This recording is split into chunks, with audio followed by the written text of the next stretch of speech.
কানাডার যতগুলো প্রভিন্স রয়েছে এর মধ্যে একটি অন্যতম প্রভিন্স যেটাকে সেকেন্ড বৃহত্তম প্রভিন্স হিসেবে ধরা হয় সেটা হলো কুইবেক প্রভিন্স।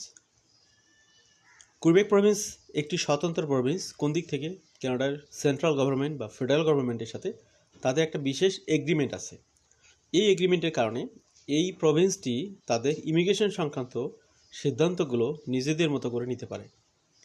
তবে কানাডার যে কোনো ভিসাগুলো ইস্যু হয় কিন্তু ফেডারেল গভর্নমেন্ট বা সেন্ট্রাল গভর্নমেন্টের মাধ্যমেই। এখানে সাধারণত 2 স্টেপে ভেরিফিকেশন হয়ে থাকে সব কিছু। প্রথমে প্রভিন্সগুলো তাদের ইচ্ছামতো বা তাদের নিজস্ব গাইডলাইনের আলোকে সিলেকশন করে।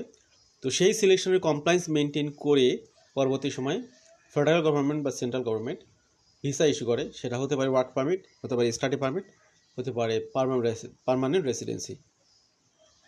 আমাদের দীর্ঘ 12 বছরের অভিজ্ঞতা থেকে আমরা দেখেছি কুইবেক প্রভিন্সের কাজগুলো কিভাবে হয়। বিশেষ করে এখানে সব অফিসিয়াল ডকুমেন্টগুলো ফ্রেঞ্চ ল্যাঙ্গুয়েজেই কিন্তু প্রকাশিত হয় এবং আপনি যখন কুইবেকের কোনো প্রোগ্রামে অ্যাডমিশন নেবেন সেক্ষেত্রে কিন্তু লেটারগুলো ফ্রেঞ্চ ল্যাঙ্গুয়েজেই আপনার কাছে ইস্যু করা হয়ে থাকে।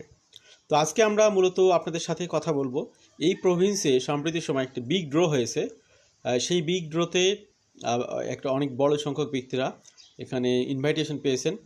তো কারা এটা পেল, কুইবেক প্রভিন্সে যারা আছেন ভবিষ্যতে আসতে চান তাদের জন্য এই তথ্যগুলো উপকারের বিষয় হতে পারে। তো হ্যালো বন্ধুরা, সবাইকে আবারও স্বাগত জানাচ্ছি আজকে এই আলোচনায়। কানাডা এবং কানাডার বাইরে থেকে কুইবেক বা কুইবেকের বাইরে থেকে যেখান থেকে শুনছেন আশা করি এই তথ্যগুলো জেনে উপকৃত হবেন। বিশেষ করে কুইবেক প্রভিন্সের রিলেটেড প্রোগ্রামে ডাবল সময় লাগে। কী কারণে? এই প্রভিন্সটি তাদের নিজস্ব প্রসেসের আলোকে সব কিছু যাচাই বাছাই করে, পরবর্তীতে আবার ফেডারেল গভর্নমেন্টে যাচাই বাছাই করে, যার কারণে যে কোনো ভিসার প্রসেসিং এখানে কম্পারেটিভলি বেশি ভিজিট ভিসা ছাড়া অন্য যে কোনো ভিসা। কুইবেক ইনভাইটস মোর দেন 2500 skill workers across all PSTQ streams. তো এখানে স্কিল ওয়ার্কারের জন্য এদের খুব বেশি প্রোগ্রাম আছে তা না, সিলেক্টিভ কিছু প্রোগ্রাম আছে। এর মধ্যে একটি অন্যতম হলো PSTQ। এই PSTQ ক্যাটাগরিতে 2500-র বেশি ইনভাইটেশন তারা ইস্যু করেছে। এই বিষয়টি আমাদের আজকের মূলত আলোচ্য বিষয়, যেটা 30 এপ্রিল মূলত কুইবেকের মিনিস্ট্রি অফ ইমিগ্রেশন তারা যেটাকে বলা হয় MIFI বা মিফি, তারা হচ্ছে এই সিলেকশন রাউন্ডগুলো পরিচালিত করেন 4টি স্ট্রিমে। সেগুলো আমরা তুলে ধরবো আপনাদের সামনে।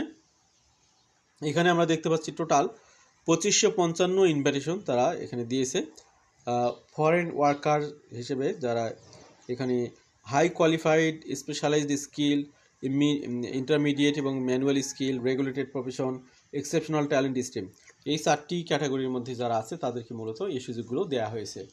তো প্রথমে আমরা আসি highly qualified and specialised skill, stream 1। তো এই স্ট্রিম 1-এ আমরা কয়েকটা এক্সারসাইজ দেখতে পাচ্ছি এখানে। যারা কুইবেকে ডিপ্লোমা করেছে, যেটা কমপক্ষে 900 ঘন্টার বা 30 ক্রেডিটের, সেখানে ইনভাইটেশন দেওয়া হয়েছে 379 জন ব্যক্তিকে। এরপর হচ্ছে exercise 2, Quebec diploma plus priority occupations. এখানে যারা priority occupations plus diploma complete করেছেন তাদের মধ্যে 354, আর একটা হলো কুইবেক ডিপ্লোমা, এখানে 250। এই হলো অবস্থা।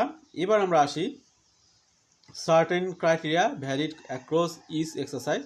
Exercise 1, under exercise 1 candidates required কি রিকোয়ারমেন্ট ছিল এখানে? Quebec diploma of at least 900 hours of total length or 30 credits annually, এবং আরেকটি রিকোয়ারমেন্ট ছিল হচ্ছে স্কোর, ওভারঅল স্কোর 716 হওয়া দরকার ছিল। এক্সারসাইজ 2তে যে রিকোয়ারমেন্ট ছিল, মেইন অকুপেশনসগুলো হতে হবে প্রায়োরিটি অকুপেশনসের মধ্যে, যে অকুপেশনগুলোকে প্রায়োরিটি দেওয়া হয়েছে সংশ্লিষ্ট ড্রোতে সেগুলোর মধ্যে। আরেকটা হলো মিনিমাম স্কোর রিকোয়ারমেন্ট ছিল 494। এক্সারসাইজ 3তে আমরা দেখতে পাচ্ছি যাদের স্কোর কমপক্ষে 660, তাদের মধ্যে থেকে মূলত এখানে সিলেকশনগুলো দেওয়া হয়েছে। বিস্তারিত রয়েছে কুইবেক ড্র পেজে। এবার আমরা আসি রেগুলেটেড প্রফেশনস। কুইবেকে যারা রেগুলেটেড প্রফেশনে জব করেন তাদের মধ্যে থেকে অনেকগুলো সেক্টরে এখানে ইনভাইটেশন ইস্যু করা হয়েছে, যেখানে 1058টি ইনভাইটেশন এখানে আমরা দেখতে পাচ্ছি ইস্যু করা হয়েছে। 6 exercises under stream 3, candidate working in regulated professions and currently residing in Quebec. তো এখানে কী কী বিষয় রয়েছে? এক্সারসাইজ 1-এ রয়েছে কুইবেক ডিপ্লোমা 226 জনকে দেওয়া হয়েছে। এক্সারসাইজ 2-তে ইন ডিমান্ড টিয়ার 0 থেকে 3 টু 723 জনকে। এক্সারসাইজ 3 ফিজিশিয়ানস 17 জনকে। এক্সারসাইজ 4 ইন ডিমান্ড টিয়ার 3 থেকে 5 10 জনকে। Exercise 5 tier 0 to 2 occupation 70। Exercise 6 tier 3 to 5 occupation, এখানে হলো 12 জনকে। তো এক্সারসাইজ 1 এর অধীনে ক্যান্ডিডেট রিকোয়ারমেন্ট ছিল এখানে আপনারা আগে দেখেছেন 900 ঘন্টার প্রয়োজন ছিল, তাই এখানে পড়াশোনা। তারপরে হচ্ছে স্কোরের রিকোয়ারমেন্ট ছিল 632। এক্সারসাইজ 2-তে এখানে রিকোয়ারমেন্ট ছিল আপনার main occupation to be on list of priority tier 0 to 2 occupations specified for this draw, a minimum score 495। Exercise 3-তে আন্ডার এক্সারসাইজ 3 এখানে রিকোয়ারমেন্ট ছিল মেইন অকুপেশন ফিজিশিয়ান, এনওসি 31100, 31101, 31102, এবং হচ্ছে authorization to practice as a physician by the relevant Quebec regulatory authority, no minimum score was applied. এবার আমরা আসি exercise 4-এ। Under exercise 4 candidates required their main occupations to be on the list of priority tier 0 to 3 to 5 occupations specified on the draw, oral French proficiency at least 5 or higher, a minimum score 382। Exercise 5-এ আমরা দেখতে পাচ্ছি under exercise 5 candidate required the main occupations to be in a regulated tier 0 to 2 occupation, minimum score requirement ছিল 625। এবার হচ্ছে exercise 6-এ আমরা দেখতেছি the main occupation is in a regulated tier 3 to 5 occupation, oral French proficiency at level 5 or higher, a minimum score 728। এবার আমরা আসলাম stream 4-এ exceptional talent. Exceptional ট্যালেন্টের অধীনে বেশ কিছু ইনভাইটেশন দেওয়া হয়েছে, এখানে 8টা ইনভাইটেশন দেওয়া হয়েছে। এর মধ্যে এক্সারসাইজ 1-এ হচ্ছে positive opinion letter plus 36 month work experience, এখানে 2 জনকে। এক্সারসাইজ 2-তে exceptional achievement plus doctorate plus 36 মাস ওয়ার্ক এক্সপিরিয়েন্স, এখানে 6 জনকে। এরপরে হচ্ছে এক্সারসাইজ 1 ক্যান্ডিডেটসের কী কী রিকোয়ারমেন্ট ছিল, a positive opinion letter issued by partner of MIFI in one of the targeted areas listed on the department's website, at least 36 months of experience in their primary occupation over the last 5 years।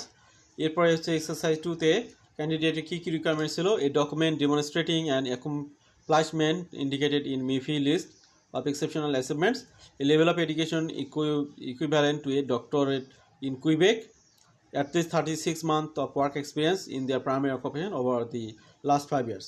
এই হলো অবস্থা। তো আজকে আমরা মূলত Quebec প্রভিন্সের বিভিন্ন তথ্য আপনাদের সামনে তুলে ধরেছি। সচরাচর কুইবেক প্রভিন্স নিয়ে কথা বলা হয় না, যারা এই প্রভিন্সে আসতে চান বা অবস্থান করতেছেন তাদের জন্যই এই তথ্যগুলো বেশি কার্যকরী হবে। এর বাইরে বলে রাখি, ফ্রেঞ্চ ল্যাঙ্গুয়েজের দৌরাত্ম এখন এই কুইবেক প্রভিন্সের বাইরে পুরো কানাডাতে ছড়িয়ে গেছে, যার কারণে ল্যাঙ্গুয়েজ স্ট্রিমে যে 2টা পয়েন্ট থাকে, একটা হলো ফার্স্ট ল্যাঙ্গুয়েজ আর একটা সেকেন্ড ল্যাঙ্গুয়েজ, সেই জায়গাতে আপনি যদি সেকেন্ড ল্যাঙ্গুয়েজের পয়েন্টটা ক্যাপচার করতে চান তাহলে ফ্রেঞ্চ ল্যাঙ্গুয়েজটা আপনার শিখতে হবে, সেটাতে আপনার সার্টিফিকেশন লাগবে মিনিমাম লেভেল 5, তাহলে সেটা আপনাদের জন্য এখানে উপকারী হিসেবে কাজে আসবে আপনাদের স্কোরটা বুস্টিংয়ের ক্ষেত্রে। আমাদের সাথে থাকার জন্য আবারও ধন্যবাদ। ভালো থাকবেন সবাই। আল্লাহ হাফিজ। আসসালামু আলাইকুম।